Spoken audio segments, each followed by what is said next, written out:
तमेव विदित्वाति मृत्युमेति नान्यः पंथा विद्यते यनाय।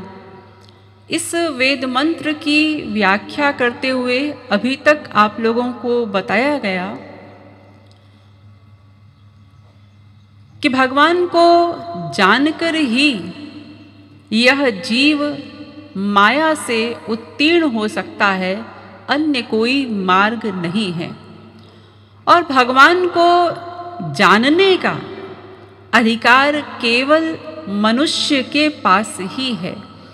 हम जीव जिन्हें मानव शरीर प्राप्त है भगवान की कृपा से, हम लोग विशेष अधिकारी हैं जो भगवान को जान सकते हैं, प्राप्त कर सकते हैं। लेकिन ये मानव शरीर क्या है, इस विषय में भी प्रकाश डाला गया और आप लोगों को बताया गया था कि ये मानव शरीर अत्यंत ही दुर्लभ शरीर है, अत्यंत ही दुर्लभ। स्वर्ग के देवी देवता जिनकी हम लोग इस मनुष्य शरीर में बैठकर पूजा किया करते हैं, यज्ञ आदि में जिन्हें आहुति दिया करते हैं, वे स्वर्ग के देवी देवता आदि भी इस मानव शरीर को ही चाहते हैं। क्यों? अरे भाई, हम लोगों से करोड़ों गुना श्रेष्ठ हैं देवता। वो चाहे शारीरिक सौंदर्य की बात हो, शारीरिक बनावट की बात हो, या बौद्धिक स्तर की बात हो, ज्ञान के मामले में भी हमसे करोड़ों गुना श्रेष्ठ हैं। लेकिन फिर भी वे देवता इस मानव शरीर को चाहते हैं, जो कि कितना गंदा शरीर है, हम लोगों को प्राप्त है। इस शरीर की हालत क्या है, हम सब लोग अपने अपने शरीर की हालत भोग ही रहे हैं। कितना जटिल बनाया गया है इस शरीर को, कितनी कॉम्प्लिकेशंस हैं इसमें। रोग रहित एक भी मनुष्य नहीं है पृथ्वी पर, सबको कुछ ना कुछ रोग लगे ही हुए हैं। नवद्वार से युक्त है, उन नवद्वारों से भी गंदगी ही निकलती है। लेकिन ऐसा गंदा शरीर होते हुए भी देवता भी इस शरीर को चाहते हैं। उसका कारण ये है कि उनके पास वो अधिकार नहीं है जो हमारे पास है। हमारे पास ज्ञान की प्रधान शक्ति तो है ही, साथ में पुरुषार्थ का भी अधिकार है, कर्म करने का भी अधिकार है। और ये दोनों विशेषताएं ही ऐसी हैं जो मनुष्य को देवताओं से भी श्रेष्ठ बना देती हैं। इसलिए इस देह को देव दुर्लभ देह बताया गया। देवताओं के लिए भी दुर्लभ है, वे भी चाहते हैं, लेकिन उनको भी आसानी से मिलती नहीं है। लेकिन साथ ही मैंने आप लोगों को ये भी बताया था कि ये देव दुर्लभ सर्वश्रेष्ठ शरीर, इसमें एक गड़बड़ चीज ये है, एक कमी ये है कि ये क्षणभंगुर है। किस समय छिन जाएगा ये कोई नहीं जानता। हम लोग अभी स्वस्थ हैं, जीवित हैं, अगले क्षण होंगे या नहीं होंगे, कल होंगे या नहीं होंगे, किसी को पता है भला? कोई नहीं जानता। तो ऐसा ये क्षणभंगुर शरीर है। इसीलिए हमारे शास्त्र वेद संत महापुरुष हम लोगों के बीच में जब आते हैं और शास्त्र वेदों के द्वारा हमें बताते हैं कि अरे ये क्षणभंगुर शरीर है, पता नहीं कब छिन जाएगा, इसलिए जल्दी से जल्दी भगवान को जानो, उधार मत करो। और हम मनुष्यों का ये स्वभाव है कि हम लोग जब भजन करने की बात आए, भक्ति करने की बात आए, तो उसको टालते जाते हैं। हाँ कर लेंगे, ऐसे ही बोलते बोलते हमारा जीवन समाप्त हो जाता है, लेकिन वो करने वाला समय नहीं आता। इसीलिए हमें उधार करना बंद करना है। ये जो हमारी रटना है, ये जो हमारा नारा है कि हाँ हाँ कर लेंगे, हम समझ गए हैं सब कुछ। जब हम लोग सत्संग सुनते हैं, किसी का प्रवचन सुनते हैं, तो हमारे भीतर ये भाव होता है हाँ हम सब समझ गए, कर लेंगे। अब कब करेंगे? हाँ बस अब करना शुरू करेंगे। बस ऐसे बोलते बोलते फिर जीवन समाप्त हो जाता है। हमें अनंत जन्मों में अनंत बार संत मिले होंगे, महापुरुष मिले होंगे, उन्होंने हमको तत्व ज्ञान दिया होगा, समझाया होगा। ऐसा थोड़े कि हमने कभी जाना ही नहीं, कभी समझा ही नहीं। और विवेकशील हैं हम, बुद्धिमान है, मनुष्य है, प्रधान शक्ति है ज्ञान की, समझा ना हो ऐसा भी नहीं, जाना भी समझा भी, लेकिन अपनी एक बुरी आदत के कारण हम लोग उसको टालते चले गए। और उसी का परिणाम है कि आज भी हम 84 के चक्कर लगा रहे हैं। और ये 84 के चक्कर लगाने के बाद किसी प्रकार से ये मानव शरीर प्राप्त हुआ है। अगर अभी भी हमने वही नारा लगाया कि हाँ हाँ कर लेंगे, तो फिर 84 में घूमना पड़ेगा, यही परिणाम होगा। इसीलिए शास्त्रों ने कहा जल्दी से जल्दी जानो। फिर एक प्रश्न आया कि हमारा भगवान को जानने से क्या प्रयोजन है, क्यों जानना है हमें उनको? तो इस प्रश्न का भी उत्तर दिया गया कि हमारा प्रयोजन ये है भगवान को जानने से कि हमारा उनसे जो संबंध है वे हमारे अंशी हैं और हम उनके अंश हैं। और हम लोग मनुष्य हर क्षण कार्य कर रहे हैं, हर क्षण कर्म कर रहे हैं, वो चाहे शारीरिक प्लस मानसिक हो या केवल मानसिक हो। हर क्षण का कार्य हमारा केवल एक ही प्रयोजन से हो रहा है, हम सुख चाहते हैं, आनंद चाहते हैं। कल मैंने आप लोगों को बहुत से उदाहरण देकर के बताया था ना कि हम छोटी छोटी क्रियाएं करते हैं वो भी सुख प्राप्ति के लिए, या परस्पर विरोधी क्रियाएं करते हैं वो भी सुख प्राप्ति के लिए। जो कुछ भी करते हैं, हमारा उठना बैठना, चलना घूमना, सोना खाना, कुछ भी करना, हर क्रिया के पीछे एक ही लक्ष्य है, केवल सुख प्राप्ति, और कोई दूसरा लक्ष्य नहीं हो सकता। और अगर आप किसी से प्रश्न भी करें कि आप ये चीज क्यों चाहते हैं, तो वो जो कुछ बताए उसके आगे आगे आप प्रश्न करते जाइए, ये क्यों चाहते हैं, इसलिए, ये क्यों चाहते हैं इसलिए, ये क्यों चाहते हैं इसलिए, तो अंत में आप यहीं पर पहुंचेंगे, सुख के लिए, आनंद के लिए।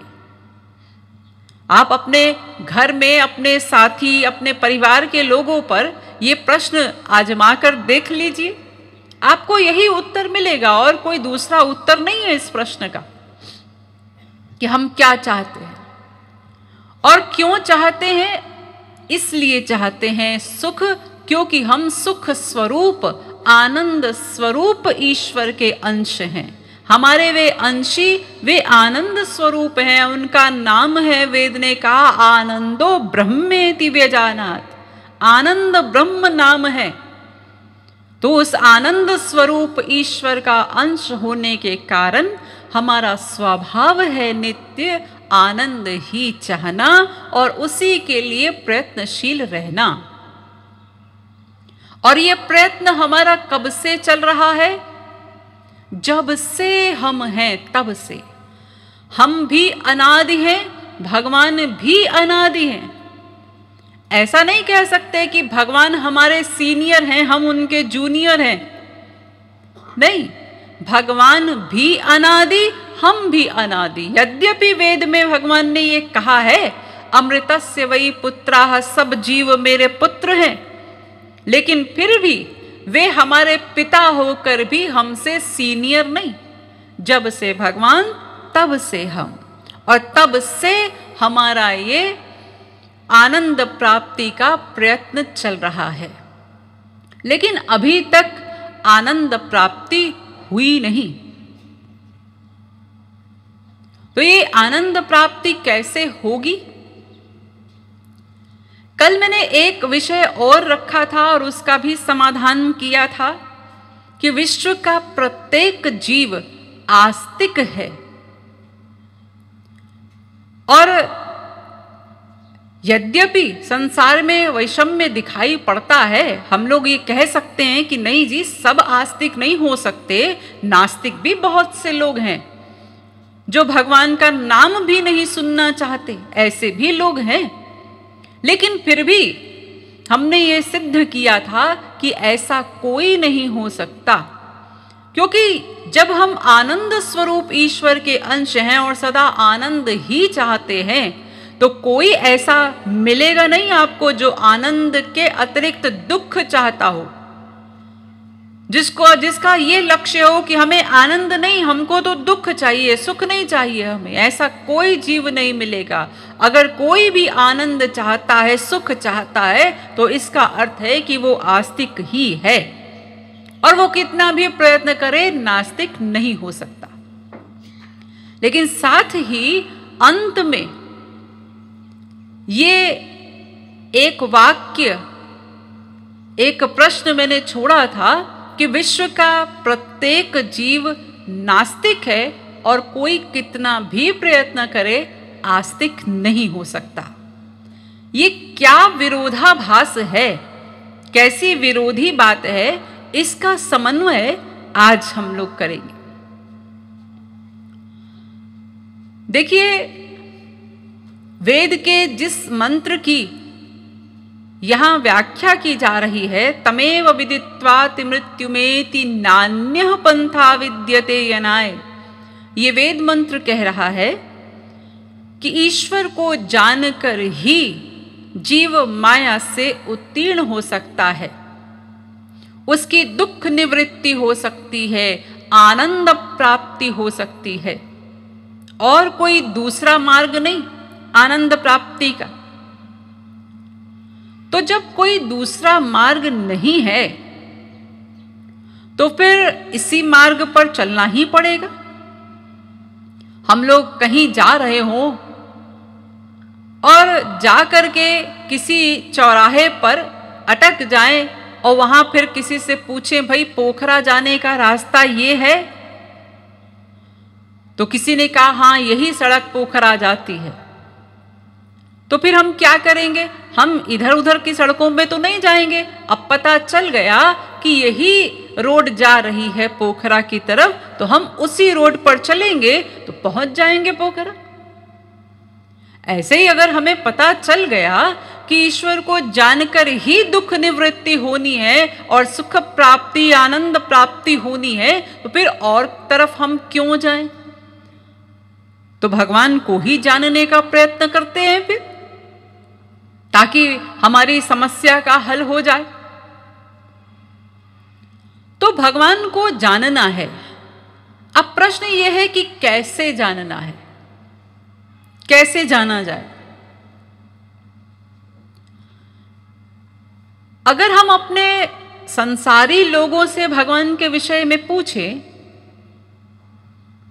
कि भैया जरा बताइए तो भगवान कौन है, कैसे है, तो वो क्या बताएंगे हमें?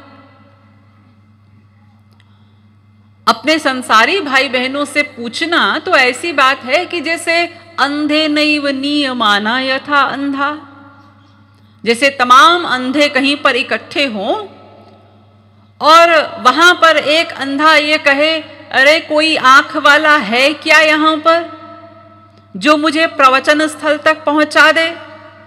अब वहां तो सारे अंधे थे, तो उनमें से एक अंधे को मजाक सूझा, उसने कहा इसे क्या पता मैं अंधा हूं, ये तो अंधा है। तो उसने आवाज दी, ओ अंधे आजा मेरे पास, मेरा हाथ पकड़, मैं तुझे ले चलूंगा प्रवचन स्थल। अब सोचिए कि एक अंधा दूसरे अंधे का हाथ पकड़ करके चलेगा तो कितनी दूर चल पाएंगे? रास्ते में कोई गड्ढा पड़ा तो वहीं गिर के घायल हो जाएंगे। तो अगर अपने संसारी लोगों से हम पूछें भगवान के विषय में कि भैया बताओ भगवान कौन है, कैसे हैं, तो वो क्या बताएंगे? वे तो बेचारे खुद ही अज्ञानी हैं। हाँ, वो अलग बात है कि अपने को कोई अज्ञानी मानना नहीं चाहता। किसी से भी पूछा जाए तो वो 2-4-6 वाक्य तो कह ही देगा, अरे जी भगवान को कौन नहीं जानता, भगवान तो घट घट के वासी हैं, भगवान तो ऐसे हैं वैसे हैं। लेकिन इससे हमें ज्ञान नहीं होगा भगवान का। तो फिर कैसे जाना जाए? फिर दूसरा रास्ता ये है कि हमारे पास बहुत सारे ग्रंथ हैं, शास्त्र वेद आदि हैं। उन ग्रंथों में तो सब कुछ लिखा हुआ है, तो उन ग्रंथों को पढ़ लिया जाए और उनको पढ़ करके भगवान का ज्ञान हो जाएगा। हाँ, शास्त्रों में सब कुछ लिखा है भगवान के विषय में, लेकिन उन शास्त्रों को पढ़ करके भगवान को समझ लेना, जान लेना, ये तब संभव हो सकता है जब उस शास्त्र के, उस ग्रंथ के रचयिता की बुद्धि के बराबर की बुद्धि हमारे पास हो। वेद व्यास जी ने 18 पुराण लिखे, बहुत कुछ लिखा है, बहुत ज्ञान है उसमें, पढ़ लें हम। लेकिन हमारी बुद्धि भी वेद व्यास जी की बुद्धि के लेवल की हो, तब हम समझ पाएंगे कि वेद व्यास जी ने किस आशय से क्या बात लिखी है। वरना हम क्या पढ़ेंगे? वरना हम शास्त्र पढ़ तो लेंगे, ग्रंथ पढ़ तो लेंगे, लेकिन उसमें पढ़ेंगे क्या? जितनी हमारी बुद्धि समझ पाएगी बस उतना ही पढ़ पाएंगे, उतना ही समझ पाएंगे जितनी हमारी बुद्धि का स्तर है, उसके आगे नहीं बढ़ पाएंगे। गीता, श्रीमद् भगवत गीता के विषय में इंग्लैंड के एक फिलॉसफर हुए, उन्होंने जब श्रीमद् भगवत गीता को पढ़ा तो बहुत अच्छी लगी उन्हें वो पुस्तक। तो उन्होंने जानना चाहा कि ये किसने लिखा है, किसका उपदेश है। तो पता चला कि श्री कृष्ण का उपदेश है। तो श्री कृष्ण की हिस्ट्री पढ़ी उसने। अब जब श्री कृष्ण की हिस्ट्री पढ़ी तो आप लोग भी जानते हैं उनके विषय में, उनकी जो लीलाएं लिखी हुई हैं, भाई वो तो वहाँ नंद गांव के ग्वाल थे, गैया चराया करते थे, माखन चुराया करते थे, गवाल वालों के साथ उधमबाजी किया करते थे। ये सब पढ़ा उसने। तो उसको बड़ा आश्चर्य हुआ। उसने लिखा अपने वक्तव्य में कि भारत के एक गाय के चरवाहे ने ऐसी पुस्तक लिखी है कि जिसके बराबर आज तक कोई पुस्तक नहीं हुई। आज पूरे विश्व में श्रीमद् भगवत गीता प्रथम स्थान पर है, बाइबल भी उसके नीचे है, और दुनिया की तमाम भाषाओं में उसका अनुवाद हुआ है और बहुत से लोगों ने उस पर भाष्य लिखे। लेकिन उसने ये लिखा साथ में कि फिर भी कोई अर्जुन नहीं दिखाई पड़ता। यानी इतने लोगों ने पढ़ा, उस पर भाष्य भी लिखे। भाष्य लिखने का अर्थ क्या होता है? भाष्य लिखने का अर्थ है कि ओरिजिनल ग्रंथ जो है, हमने उसको पढ़ा, हमने क्या समझा उसको हमने लिख दिया, उसे भाष्य कहते हैं। लेकिन जो अर्जुन ने जो समझा गीता को और उस पर जो प्रैक्टिकल किया, वो तो किसी ने किया ही नहीं। तो शास्त्र, ग्रंथ आदि ये सब पढ़ने से केवल ज्ञान हो जाएगा, ऐसा नहीं होगा। देखिए, श्री रामचरितमानस जिसे सबसे सरल पुस्तक मानते हैं, सबसे सरल ग्रंथ मानते हैं लोग, घर घर में रखते भी हैं, लेकिन उस रामचरितमानस में तुलसीदास जी ने लिखा कि ये जो मेरी मानस है इसे कौन पढ़ सकता है, ये किसको समझ में आएगी? जे श्रद्धा सम्मल रहित नहीं संतन को साथ, तिन कह मानस अगम अति जिन्हन प्रिय रघुनाथ। स्पष्ट लिखा है उन्होंने, एक भी नहीं, तीन तीन शर्तें। ये मेरी मानस किसके लिए सुगम है? पहली शर्त, श्रद्धा हो सही सही। श्रद्धा, श्रद्धा किसे कहते हैं? गुरु वेदांत वाक्येषु दृढ़ विश्वास श्रद्धा। गुरु के वेदांत के वाक्य में 100% दृढ़ श्रद्धा हो, दृढ़ विश्वास हो, उसे श्रद्धा कहते हैं। 0.1% भी कोई डाउट ना हो। ये तुलसीदास जी ने ऐसे क्यों लिखा? यहां ऐसे नहीं, ऐसा लिखना चाहिए था। तमाम लोगों को मैंने देखा है जो रामचरितमानस आदि पढ़ते हैं तो एक चौपाई वो याद कर लेते हैं और उसे ले लेकर के सब जगह जाते हैं। तुलसीदास जी ने ये क्यों लिखा? शूद्र गवार करके एक चौपाई है कि उन्होंने ऐसा क्यों लिखा? इसको ये तो गलत लिख गए तुलसीदास जी, यानी कि आपको डाउट है कि फिर तुलसीदास ये कौन थे? साधारण मनुष्य थे जो गलत लिख गए? अरे तुलसीदास महापुरुष हैं। और महापुरुष कौन होता है? जिसने भगवान को जान लिया, प्राप्त कर लिया, वो महापुरुष हुआ। भगवान को जानने के बाद तो वो महापुरुष भी वो भगवान ही हो गया। सोई जान ही जेहि देहु जनाई, जानत तुम ही है जाई। स्पष्ट लिखा है ना? कौन जान सकता है? जिसे आप जना दें, और जानने के बाद जानत तुम ही है जाई। तुमको जानकर वो तुम्हारे जैसा ही हो जाता है, तुम ही हो जाता है। फिर वो महापुरुष में और भगवान में फिर कोई भेद नहीं रहता। तो थोड़ी भी शंका न हो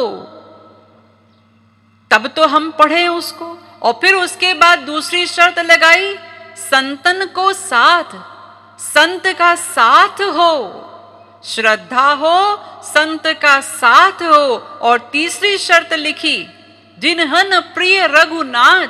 अगर रघुनाथ जी से प्रेम नहीं, प्रभु राम से प्रेम नहीं, तो वो ना पढ़े रामचरितमानस। और प्रेम भी कितना चाहिए उसका नाप भी लिख दिया उन्होंने। कितना प्रेम होना चाहिए? कामिहि नारी प्यारी जिमि, लोभी पिय जिमि दाम। इतना प्रेम हो जैसे एक कामी पुरुष को एक स्त्री से होता है, एक लोभी को धन से होता है। वो तन्मयता, तल्लीनता वाला प्रेम हो प्रभु राम से, उसके लिए मेरी मानस सुगम है। वरना तिन कह मानस अगम अति, अति अगम है, कोई समझ नहीं सकता। तो क्या समझेंगे हम ग्रंथों को पढ़कर? और फिर हमारे यहां कोई एकाध ग्रंथ भी नहीं, हजारों ग्रंथ हैं। श्रुतिर्विभिन्ना स्मृतयोर्विभिन्ना, नैको मुनिर्यस्य वच प्रमाणम्। महाभारत, अनेकों शास्त्र हैं, अनेकों ग्रंथ हैं। देखिए, 6 शास्त्र 6 प्रकार की बात करते हैं, आपस में मिलती नहीं उनकी बातें। इसीलिए तुलसीदास जी ने कहा, श्रुति पुराण बहु कहे उपाई, छूटे ना अधिक अधिक उरुझाई। आप एक प्रश्न का उत्तर लेने जाएंगे ग्रंथों में, लेकिन हजारों प्रश्न अपनी बुद्धि में भरकर चले आएंगे। आपकी शंका का समाधान नहीं होगा ऐसे पढ़ने से। इसलिए ग्रंथों को मात्र पढ़ लेने से भगवान का ज्ञान हो जाएगा, ये तो संभव नहीं। तो फिर भगवान को कैसे जाना जाए? हाँ, इसके लिए हमें चलना पड़ेगा एक ऐसे मार्ग में जहां शंका का, डाउट का कोई प्रश्न ही न हो। वो कौन सा मार्ग है? वो मार्ग ये है कि हमें भगवान के विषय में जानना है, तो सीधे सीधे उन्हीं से पूछना होगा, प्रभु आप कैसे हैं, कौन हैं, कहां रहते हैं, आप बताइए।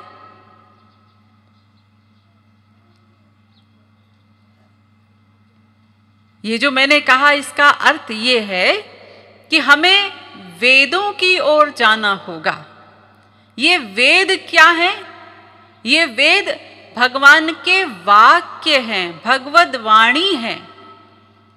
जैसे हमें संसार में किसी के विषय में भी जानना हो तो बजाय उसके इधर उधर मित्रों से, साथी लोगों से पूछने के, सीधे सीधे उसके पास जाकर के पूछ ले तो सही सही सब उत्तर मिलेगा। क्योंकि अपने आप को जितना हम समझते हैं, हम दूसरे को नहीं समझ सकते। आपका 4-6 लोगों का परिवार होगा, आप सोचते होंगे हम अपने घर में सबको जानते हैं। नहीं जानते, कोई किसी को नहीं जान पाता, सब अपने आप को जानते हैं। क्योंकि जो संसार के सामने दिख रहा है उससे अलग भी एक पर्सनालिटी सबके पास है। ये संसार में सब ड्यूअल पर्सनालिटी के साथ जीते हैं। जो भीतर है वही बाहर है, ऐसा तो हो ही नहीं सकता। चलेगा, ये संसार ही नहीं चलेगा। आप भीतर कुछ सोचते हैं लेकिन बाहर से व्यवहार आप कुछ करते हैं। करना पड़ता है आपको अपने संसार को, अपने परिवार को, अपने समाज को चलाने के लिए। तो इसका मतलब ऐसा नहीं ना जैसा आप दिख रहे हैं आप वैसे ही हैं। सब अलग अलग हैं। तो इसलिए भगवान के विषय में जानना है तो डायरेक्ट उनसे ही पूछा जाए, और उनसे पूछने का माध्यम हमारे पास है वेद। ये वेद भगवान ने बनाए नहीं, किसी ने भी नहीं बनाए। कभी कभी लोग कहते ना भगवान ने बनाए हैं वेद, नहीं, भगवान ने नहीं बनाए। जैसे भगवान ने अपने भीतर से सृष्टि को प्रकट किया, ऐसे ही उनके भीतर से वेद भी प्रकट हो गए। उन्होंने लिखे नहीं बैठकर। निःश्वसित मत्स्य वेदाः भगवान की श्वास के साथ प्रकट हुए। और जब महाप्रलय होगी, सृष्टि भगवान के भीतर लीन हो जाएगी, ऐसे ही वेद भी भगवान के भीतर लीन हो जाएंगे। इसलिए भगवान के वाक्य कहे जाते हैं वेद, क्योंकि भीतर से प्रकट हुए हैं। लेकिन आप लोगों के भीतर यहां एक शंका आ रही होगी कि अभी तो खंडन किया कि ग्रंथों को पढ़कर नहीं जाना जा सकता, तो वेद भी है तो ग्रंथ ही, उनको पढ़ करके कैसे समझा जाएगा? हाँ, है तो ग्रंथ ही। देखिए, जैसे मैंने अभी आपको बताया ना कि रामचरितमानस में तुलसीदास जी ने कहा, जो 3 शर्तें लिखी, उनमें से एक शर्त कि संत का संग हो। ऐसे ही वेद ने भी शर्त लिखी, आचार्यवान पुरुषो ही वेद। वेद को अपनी बुद्धि से पढ़ने मत चलना, कुछ समझ में नहीं आएगा। तो फिर कैसे? आचार्यवान पुरुषो ही वेद। गुरु की शरण में जाओ, गुरु की शरण में जाकर गुरु के द्वारा वेदों का ज्ञान प्राप्त करो, उनकी बुद्धि में अपनी बुद्धि जोड़ो, तब कुछ समझ में आएगा। ऐसे नहीं समझ पाओगे कभी वेद को। इसीलिए मैं भी आप लोगों को यहां जो बताने जा रही हूं, या अभी पिछले दिनों मैंने आप लोगों को जो भी बताया, ये सब हमारे गुरुदेव जगत गुरुत्तम श्री कृपालु जी महाराज, जो कि विश्व के पंचम मूल जगत गुरु हैं। श्री गुरुदेव के पहले 4 जगत गुरु हुए। आदि जगत गुरु श्री शंकराचार्य, जगत गुरु श्री निम्बारकाचार्य, जगत गुरु श्री रामानुजाचार्य और जगत गुरु श्री माधवाचार्य। और जगत गुरु श्री माधवाचार्य के 700 वर्षों के बाद जो 5वें ओरिजिनल जगत गुरु हुए, वे हमारे गुरुदेव जगत गुरुत्तम श्री कृपालु महाप्रभु, यानी जो पूर्ववर्ती जगत गुरुओं में भी उत्तम जगत गुरु हैं। काशी विद्वत परिषद, काशी की ही एक तत्कालीन विद्वानों की सभा, उस सभा में जो 500 मूर्धन्य शीर्षस्थ विद्वानों की सभा है, उन विद्वानों ने श्री महाराज जी के ज्ञान को देखकर, सुनकर, नतमस्तक होकर के उन्हें ये आग्रह किया, ये प्रार्थना की कि आप इस जगत गुरुत्तम पद को स्वीकार करें तो ये जगत गुरुत्तम पद भी शोभायमान हो जाएगा। और 14 जनवरी 1957 को जब हमारे गुरुदेव, उनकी आयु मात्र 34 वर्ष की थी, उस समय उन्हें जगत गुरुत्तम पद प्राप्त हुआ। इसलिए आप लोग ये जो कुछ सुन रहे हैं, ये उन्हीं के द्वारा दिया हुआ ज्ञान है जो मैं आप लोगों तक पहुंचा रही हूं। यहां आप लोग केवल मेरी वाणी सुन रहे हैं, ज्ञान समस्त गुरुदेव का ही है। एक प्रसंग मुझे याद आ रहा है विवेकानंद जी का। विवेकानंद जिनके गुरु थे रामकृष्ण परमहंस, तो वो विवेकानंद एक बार एक जगह पर जब उनका प्रवचन हो रहा था, तो उस प्रवचन स्थल पर एक चित्रकार भी बैठा हुआ था। उसने भी सुना विवेकानंद जी के प्रवचन को। तो चूंकि चित्रकार था, तो बैठे बैठे उसने एक चित्र बनाया। और जब विवेकानंद जी का प्रवचन समाप्त हुआ, उस समय उसने वो चित्र ला करके विवेकानंद जी को दिया।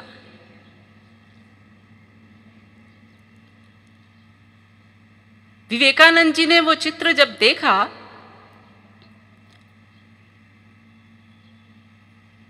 तो उनकी आंखों से आंसू बहने लगे।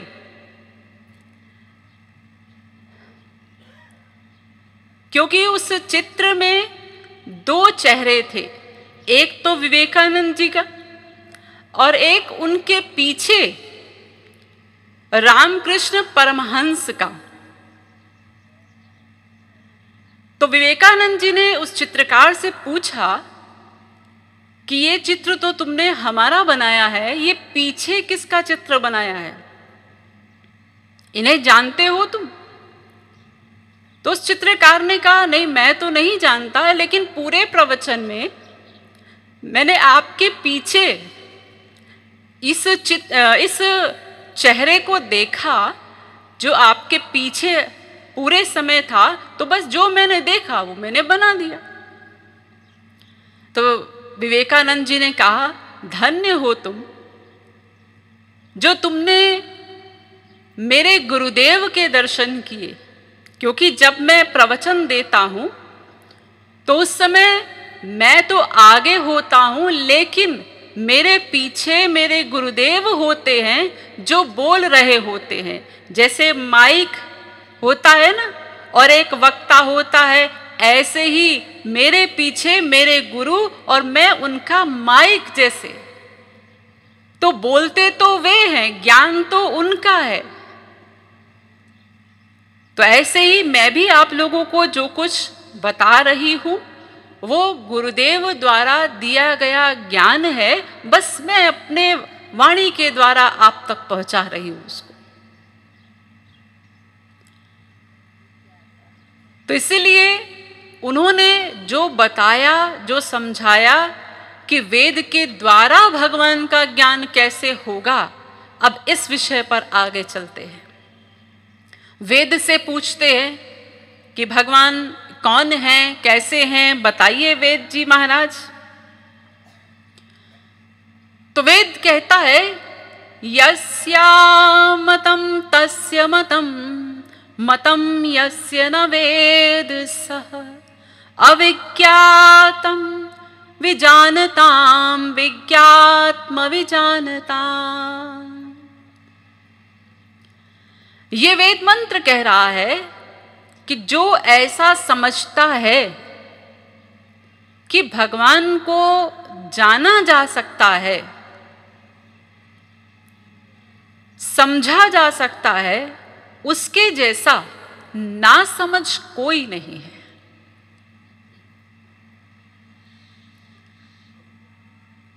तो फिर इसका अर्थ क्या हुआ कि हम भगवान को जान नहीं सकते? क्योंकि वेद तो यही कह रहा है ना कि जो ये समझता है कि हम भगवान को जान लेंगे तो फिर उसके जैसा ना समझ कोई नहीं। अजी तो फिर जब हम भगवान को जानेंगे ही नहीं तो फिर उनको मानेंगे कैसे? फिर उनसे हमारा प्रेम कैसे होगा? फिर वे हमको मिलेंगे कैसे? क्योंकि कहा गया है ना, जाने बिनु ना होई परतीति, बिनु परतीति होहि नहीं प्रीति। बिना जाने हम मान नहीं पाएंगे, हमारा विश्वास नहीं होगा, और बिना विश्वास के प्रीति नहीं होगी, प्रेम नहीं होगा। जानना, मानना, प्रेम, ये क्रम है प्रेम का। देखिए, इसे यूं समझिए, एक ऑफिसर साहब, उनके यहां एक नौकर था। अब ये ऑफिसर साहब जो थे ये चले गए अपने ऑफिस में, नौकर है घर पर, सब कार्य कर रहा है। तो वहां उसके घर पर एक बाबा जी आए और उन्होंने नौकर से कहा कि बेटा बड़ी भूख लगी है, तुम हमको भोजन करा दो तो हम तुमको पारस देंगे।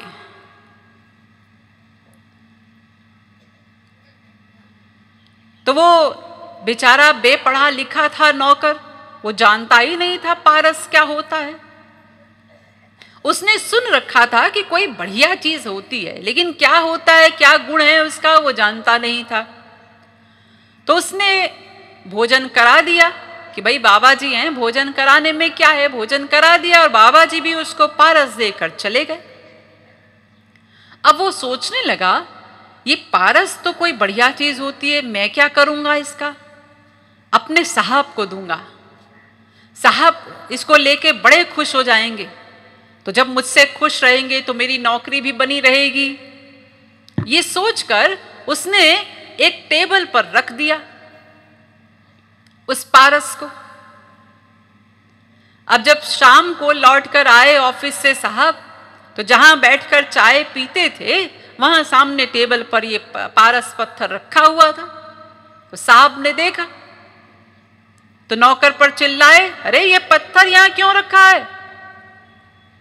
तो दौड़कर आया, साहब वो ऐसा है कि एक बाबा जी आए थे, उन्होंने कहा भोजन करा दो तो हम तुमको पारस देंगे, तो उन्होंने दिया है, तो मैंने सोचा मैं क्या करूंगा पारस का, इसलिए मैंने आपके लिए रख दिया। तो साहब कहते हैं, अरे मूर्ख, तुझे थोड़ी अकल भी है? जिसके पास पारस होगा वो तुझसे 2 रोटी की भीख मांगने आएगा? तो उन्होंने उठाया पारस को और फेंक दिया। अब जब फेंका तो वो सामने एक लोहे की सिटकनी से टकराया। तो पारस का तो गुण यही होता है ना कि वो जैसे लोहे से टकराएगा लोहे को सोना बना देगा। तो सिटकनी जो है वो सोने की हो गई। अब देखा साहब ने, अरे ये तो वास्तव में पारस है। तो दौड़ करके गया, नौकर से नहीं कहा ए जरा उठा कर लाओ, स्वयं दौड़ करके गए साहब, उठाया पारस। अब दूसरी चीज से छुआ कर देखा, अरे ये भी सोना हो गई। तीसरी चीज से छुआया, ये भी सोना हो गई। अब तो साहब सोच रहे हैं अब क्या हमें आवश्यकता है नौकरी करने की, अब तो हमारे पास पारस है, जिस चीज से छुआ देंगे सब सोना सोना। अरे किसी स्टील प्लांट में चले जाएं, वहां पर छुआ देंगे तो सारे देश की गरीबी दूर हो जाएगी। अब उठा करके उसको तिजोरी में बंद करके रख रहे।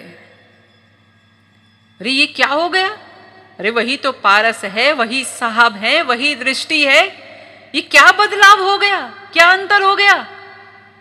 पहले तो उठाकर फेंक दे रहे थे।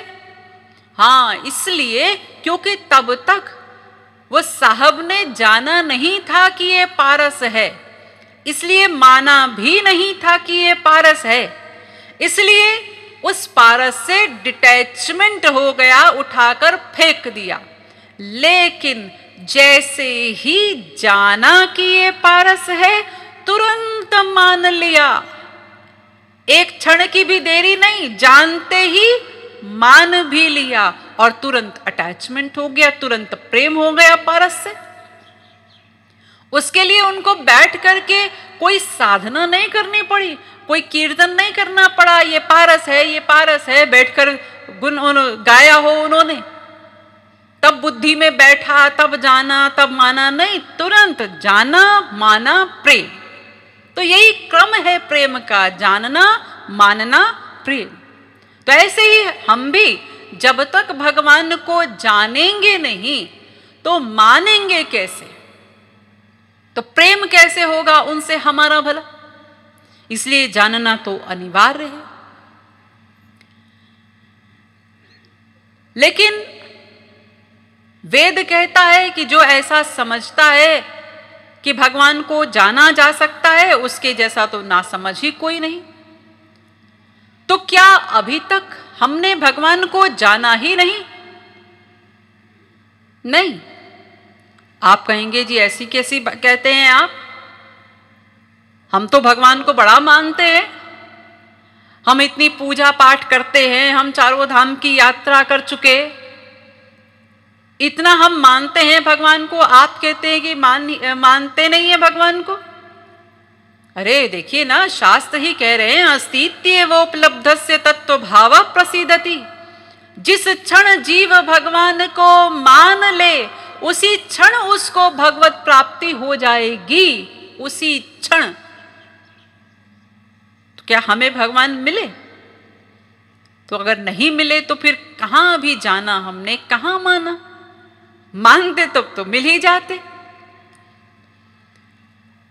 तुलसीदास जी ने अपनी विनय पत्रिका में लिखा बड़ा सुंदर, जो मोही राम लागते मीठे, तो षट रस नवरस अनरस रस है जाते सब फीके, जो मोही राम लागते मीठे।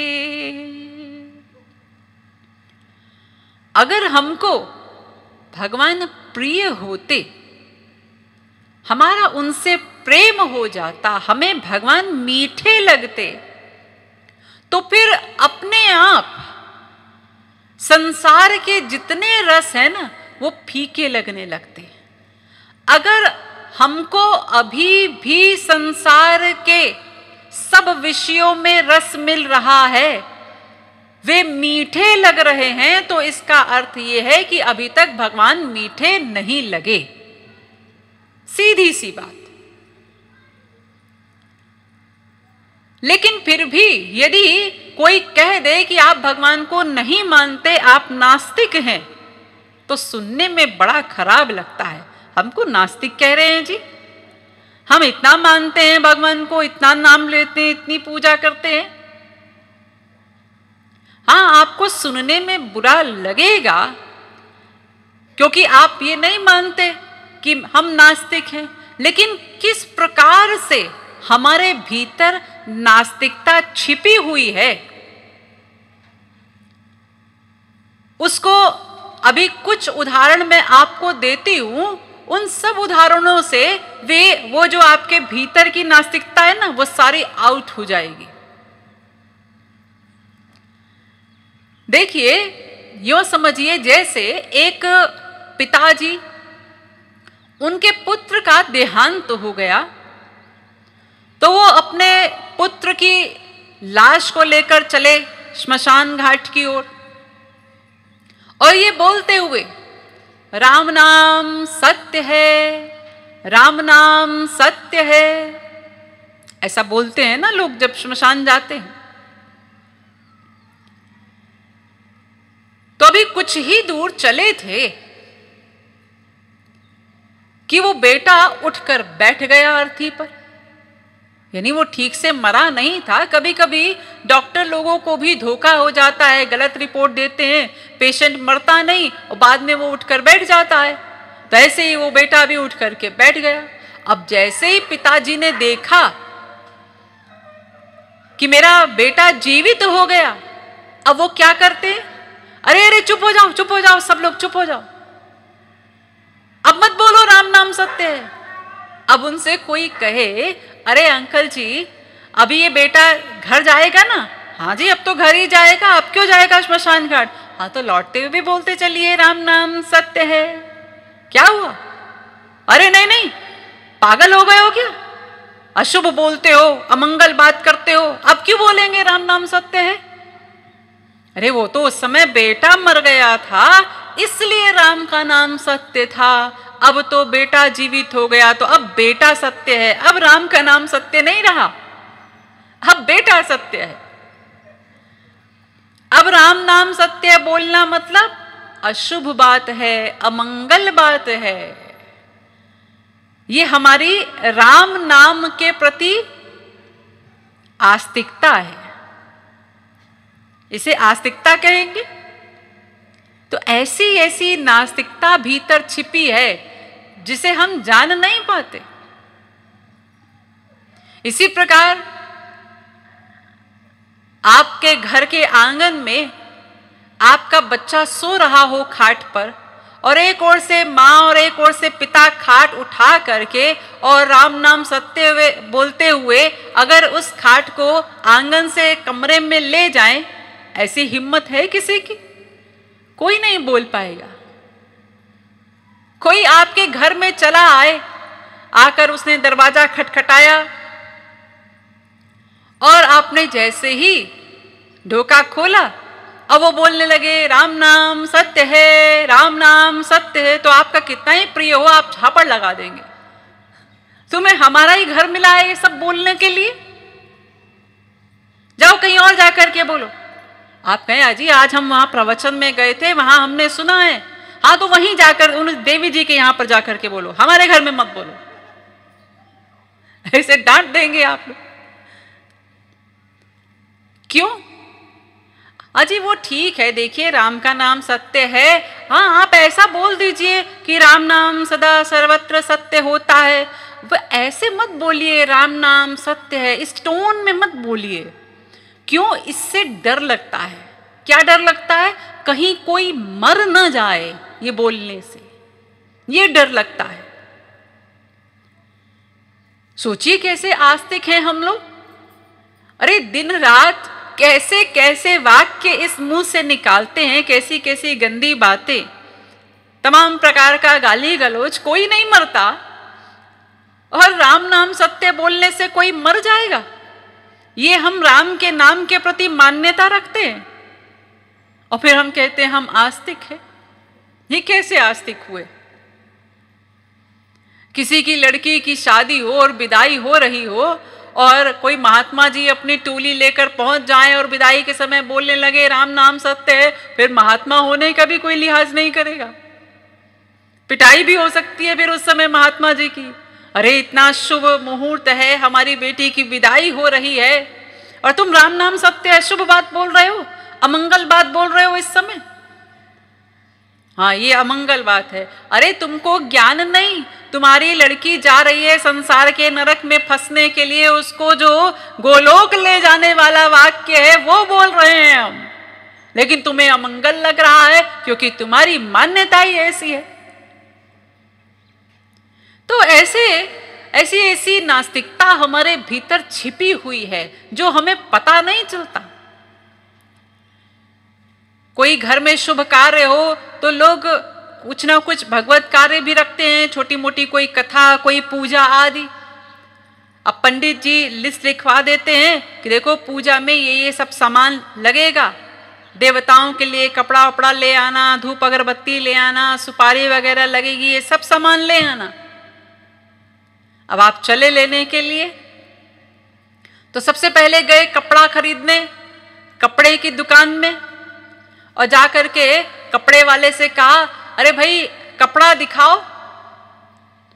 तो सेठ जी कैसा कपड़ा? अरे वो हमारे बेटे की शादी है ना, रोज रोज थोड़ी ही होगी, बढ़िया से बढ़िया कपड़ा दिखाओ। उसने थान खोल दिए, अब उसमें से ले लिया, कितने रुपए मीटर है? सेठ जी ये होगा 2000 रुपये मीटर होगा। हाँ निकालो निकालो। अरे रोज रोज थोड़े ब्याह होगा हमारे बेटे का। अच्छा सुनो, 1 गज कपड़ा और चाहिए। अब वो दुकानदार पूछे सेठ जी इसी से निकाल दे? अरे नहीं नहीं, इतना महंगा क्या होगा? अरे वो पूजा के लिए चाहिए, देवताओं के लिए, वो पहनते थोड़े ही हैं, वो तो पूजा में रखना है ना। कोई सस्ता वाला निकालो।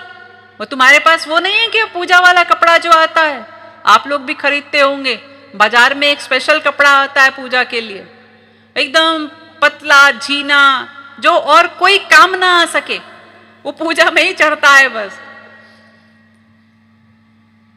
तो सेठ जी ने कहा वो वाला कपड़ा नहीं है। वो दुकानदार कहता है सेठ जी वो तो नहीं है हमारे पास। अच्छा जो सबसे सस्ता कपड़ा हो, हल्का सा, वो दे दो। ये देखिए, ये शरीर के बेटे के लिए सबसे महंगा कपड़ा, और जो आत्मा का रिश्तेदार है उसके लिए क्या सोचते हैं? रोज पूजा में खड़े होकर बोलेंगे त्वमेव माता च पिता त्वमेव, लेकिन जब सामान खरीदने की बारी आई तो सबसे सस्ता सामान पहनते थोड़े ही हैं भगवान। अब गए पूजा की सामग्री लेने के लिए, सुपारी वगैरह, पंसारी की दुकान में। अब सेठ जी कहते हैं अरे तुम्हारे पास सुपारी है क्या? उसने निकाली बढ़िया बढ़िया मोटी मोटी सुपारी। अरे ये नहीं चाहिए। तो पूजा वाली निकालो ना। अब ये पूजा वाली सुपारी कौन सी होती है? ये क्या महाविष्णु भेजते हैं बैकुंठ से पार्सल करके? नहीं, वो होती है छोटी छोटी कड़ी कड़ी जो सुपारी होती है ना, जिसे मनुष्य ना खा सके, उसको दुकानदार लोग अलग रख देते हैं कि जो पूजा वाले लोग आएंगे ना उनको दे देंगे, अपना ले जाएंगे, वो पूजा में देवी देवताओं को चढ़ती है, सब निपट जाएंगे देवी देवता। तो वो वाली सुपारी चाहिए, कड़ी कड़ी वाली। और अगर घी चाहिए पूजा के लिए, तो मैंने देखा है आजकल मार्केट में डिब्बे आते हैं घी के, और ज्यादातर आप लोगों के घरों में भी हो सकता है, आपके घर के मंदिरों में वही घी के डिब्बे पड़े हों। उसमें नोट लिखा रहता है केवल पूजा के उपयोग के लिए। ये नोट लिखने की आवश्यकता क्या पड़ी? इसलिए कि ये खाने योग्य नहीं है, इसलिए सस्ता दे रहे हैं, दिया ही तो जलाना है, तो इसलिए वो वाला घी खरीदा जाए। अपनी संतुष्टि भी हो गई, भाई घी का दिया जला रहे हैं हम, लेकिन वो घी है कि क्या है ये आपको पता नहीं। तो ये देखिए, ये बड़े बड़े भक्त जो अपने आप को कहते हैं ना हम वैष्णव हैं, हम शैव हैं, हम शाक्त हैं, ये सब उन्हीं लोगों के हाल होते। मंदिर जाते हैं तो जानते हैं ऐसी जगह पर चप्पल खोलकर ही जाना पड़ता है, चप्पल चोरी हो जाती है, तो सस्ता चप्पल पहनकर जाओ। लेकिन फिर लोग क्या कहेंगे? अगर थोड़ा हल्का चप्पल पहन लिया तो पहनना भी बढ़िया पड़ेगा, लेकिन अब पहन लिया है तो चप्पल की फिक्र भी हो रही है। अब मंदिर में तो जा नहीं सकते ना, उतारना तो पड़ेगा। अब ढूंढ रहे हैं कहाँ उतारें, कोई सेफ जगह। हाँ, यहाँ उतार दिया। अब गए मंदिर के अंदर, अब खड़े हैं भगवान के सामने, त्वमेव माता, फिर आँख खोल के देखा, पढ़ी है ना, हाँ ठीक है ठीक है। फिर आँख बंद करके फिर बोलना शुरू किया, पिता त्वमेव, हाँ हाँ है। मन तो हमारा वहीं पर पड़ा हुआ है।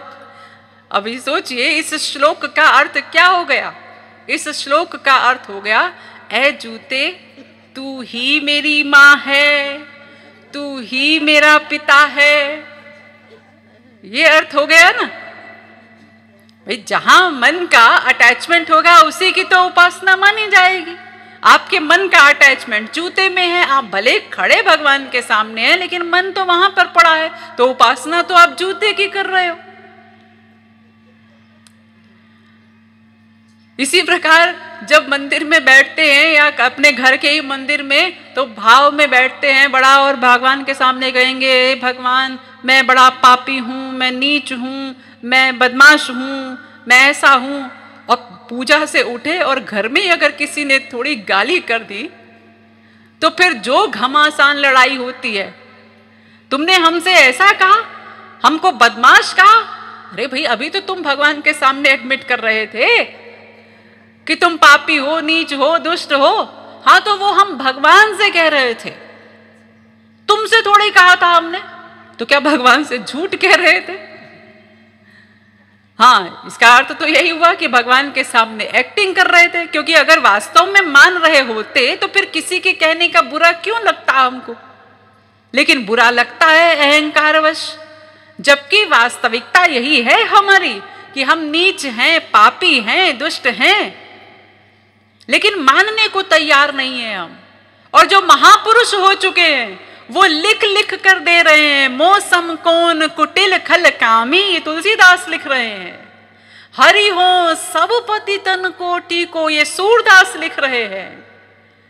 जो महापुरुष हो चुके वो लिख कर दे रहे हैं, उनको मानने में कोई संकोच नहीं हो रहा। और जो हमारी वास्तविकता है हम मानने को तैयार नहीं है। ऐसे आस्तिक हैं हम लोग, सोचिए। इसे कहते हैं हम लोग कि हम बड़े आस्तिक हैं।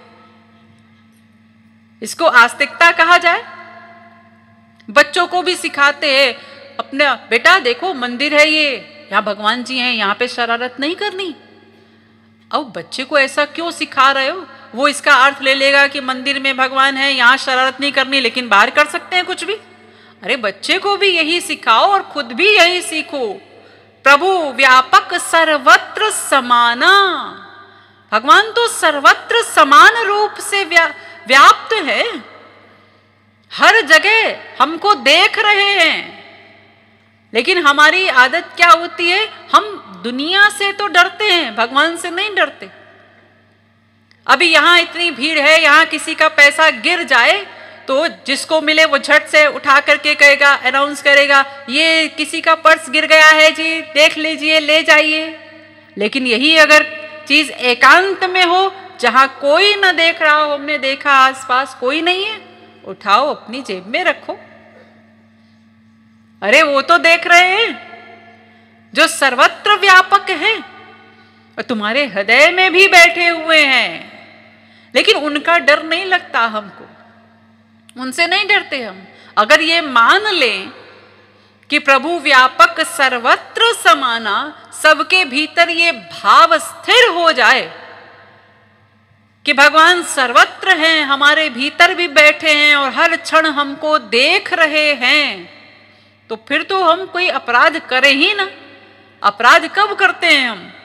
जब हम अपने आप को प्राइवेट समझते हैं, अकेला समझते हैं, अब कोई नहीं देख रहा हमको।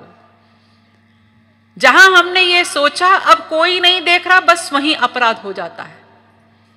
जबकि जिन्हें हमारे एक एक कर्म का हिसाब रखना है, हमारे एक एक कर्म का फल देना है, वो तो भीतर बैठे देख ही रहे हैं, हम बच किससे रहे हैं? लेकिन ऐसा ही करते हैं हम लोग। जब किसी का कोई काम होता है ना, तो लोग मंदिर जाकर के क्या कहते हैं, हे हनुमान जी, हे दुर्गा जी, हे विष्णु जी, हमारा ये काम करा दो, बस हम आपको 5 सेर लड्डू चढ़ाएंगे। अरे चढ़ा दो ना पहले ही, क्या हुआ? अरे नहीं नहीं, पहले काम तो हो जाए। अगर हनुमान जी ने काम न कराया तो फिर 5 सेर लड्डू का नुकसान कौन भोगेगा? इसलिए वहां पर भी विश्वास नहीं है। जबकि ये ईश्वरीय क्षेत्र विश्वास का ही क्षेत्र है। बाइबल भी कहती है, we walk by faith not by sight. इस क्षेत्र में आप विश्वास के सहारे ही चल सकते हो, बिना विश्वास के नहीं चल सकते। एक कथानक है, एक मंदिर के पुजारी जी, उनके यहाँ सब भगवान थे, शंकर जी, दुर्गा जी, राधा कृष्ण भी, सब मूर्तियां लगा रखी हैं उन्होंने। अपना रोज पूजा पाठ वो किया करते थे, भोग आदि लगाते थे। और एक छोटा लड़का उनके पास था, वो भी उनकी हेल्प करता था। तो एक बार पंडित जी को जाना पड़ा किसी काम से बाहर 1 महीने के लिए। तो उन्होंने बुलाया उस लड़के को कि देखो, तुम हमें रोज देखते हो ना, कैसे कैसे हम पूजा करते हैं, कैसे भोजन बनाते हैं, फिर भोग लगाते हैं, बिल्कुल ऐसे ही करना। रोज नहा धोकर पूजा करना, फिर भोजन बनाना, फिर भोग लगाना, फिर भोग लगाने के बाद ही खाना। ऐसे नहीं कि तुमको भूख लगी और तुमने खा लिया जल्दी से, ऐसा मत करना। उसने कहा ठीक है पंडित जी। अब पंडित जी अपना सब इंतजाम करके, सब सामान राशन रख करके चले गए। अब उस लड़के ने जैसा जैसा उसको आता था पूजा आदि किया, उसके बाद भोजन बनाया और सब थालियों में परस करके सब मूर्तियों के आगे रख दिया। अब वे पत्थर की मूर्तियां क्या खाएंगी भला? हम तो यही देखते हैं ना, मंदिर में क्या है, पत्थर की मूर्ति। हमारा विश्वास कहां होता है इतना कि वो खा ही लेंगे। अब उसने थालियां रख तो दी, वो खाए ना। अब उसने सोचा कि शायद पंडित जी नहीं है इसलिए ये लोग नहीं खा रहे, तो बात करने लगा वो भगवान से। अरे क्या हुआ पंडित जी, 1 महीना को तो गए हैं, अगर आप लोग ऐसे करोगे, भोजन नहीं करोगे तो शरीर कमजोर हो जाएगा। पंडित जी आ जाएंगे, आप लोगों को वियोग की फीलिंग क्यों हो रही है? हम भोजन करा रहे हैं, भोग लगा रहे हैं, आप खा लीजिए। ऐसे बात कर रहे हैं जैसे 2 लोग आपस में बात करते। लेकिन वहां तो कोई प्रकट ही नहीं हुआ। अब वो बेचारा रोज भोजन बनाए और भोजन परस करके सब मूर्तियों के आगे थाली रखे और कोई खाए ना। अब पंडित जी ने कहा था जब भोग लगाना तभी खाना, अब वो बेचारा स्वयं भूखा। उस रोज करते करते उसको 2 दिन बीता, 4 दिन बीता, 8 दिन बीत गया। अब तो उसकी हालत खराब होने लगी भूख से कि हम रोज इतना मेहनत कर रहे हैं, रोज भोजन बनाते हैं, परस करके लाते हैं और ये लोग खाते ही नहीं। तो एक दिन उसको बड़ा गुस्सा आया। वो गया बाहर और एक बड़ा सा मोटा डंडा लेकर आया और उसने जब सब थालियां रख दी सबके सामने, तो उस डंडा लेकर के बैठ गया और कहता है खाते हो कि मारूं एक सर पे। अब जब ये सुना तो वो शंकर जी के सामने बैठा था। तो सबसे पहले तो शंकर जी निकले मूर्ति से और लगे खाने। फिर दुर्गा जी भी आ गई, हनुमान जी भी आ गए। अब सब लोग खा रहे हैं खपाखप खपाखप। भोजन खत्म हो गया। उसने कहा रुको रुको और लाते हैं, और लेकर आया, फिर खाया। अब अपना उसको रोज का यही काम मिल गया कि रोज बनावे और थाली परस के रखे और डंडा लेकर बैठ जाए। अब सब आराम से खाएं। अब उसका परिणाम ये हुआ कि जो पंडित जी 1 महीने का राशन लेकर रख कर गए थे वो 1 हफ्ते में खत्म हो गया। अब ये सोचिए अब क्या करें। तो गया दुकानदार के पास कि हमको दे दो उधारी में, पंडित जी आएंगे तो तुम्हारा उधार चुकाएंगे। तो ले आया सब, अब फिर बनाए खिलाए। तो ऐसे करते करते 1 महीना बीता। तो पंडित जी जब लौट कर आए तो पंडित जी ने पूछा कि भाई सब ठीक ठाक रहा, सब ठीक से किया तुमने, पूजा की, भोग लगाया? उसने कहा हाँ हाँ पंडित जी सब बहुत बढ़िया से हो गया, बस एक गड़बड़ हो गई। क्या? उधार बहुत हो गया। उधार हो गया? क्यों? अरे वो सब सामान लाना पड़ा ना हमको खरीद खरीद करके। क्यों? हम तो 1 महीने का राशन रख करके गए थे। हाँ रे पंडित जी आप नहीं जानते, आपके पीछे से आपके ये सब भगवान जी लोगों ने खूब खाया छक करके, वो तो 1 हफ्ते में ही खत्म हो गया था, फिर मुझे लाना पड़ा हो। तो पंडित जी ने कहा अरे बड़ा आया, तूने कोई मक्कारी की होगी, सब बेच आया होगा कहीं जा करके। अरे नहीं पंडित जी मैं झूठ नहीं बोल रहा, ये सब खाते थे रोज, दोनों समय में भोग लगाता था। तो पंडित जी ने कहा अरे हमारी उम्र बीत गई, आज तक नहीं खाया, तू आया बड़ा खिलाने वाला, हमारे सामने खिला करके दिखा। तो उसने थालियां रखी, अब पंडित जी ऊंट में खड़े हो गए, अब वो अपना बैठा है, सब खा रहे हैं। तो उसको तो प्रत्यक्ष सब दिखाई पड़ रहे हैं, लेकिन पंडित जी को दिखाई नहीं पड़ रहा कोई भी, बस उन्हें यह दिखाई पड़ रहा है कि थाली से गस्सा उठा और मूर्ति के मुंह तक गया। तो पंडित जी उस लड़के के पैर पकड़ लिए उन्होंने कि मैं तो सारी उम्र पूजा करते करते भोग लगाता रहा, ये सब करता रहा, लेकिन मेरा कभी विश्वास ही नहीं हुआ कि ये खाएंगे, और तूने इतनी छोटी उम्र में इतना विश्वास कर लिया और खिला भी दिया, तो तू तो मेरा गुरु निकला। तो यानी ईश्वरीय क्षेत्र ये विश्वास का क्षेत्र है, लेकिन हमारा ये दृढ़ विश्वास रहता है कि भगवान खाते थोड़े ही हैं, भगवान पहनते थोड़े ही हैं।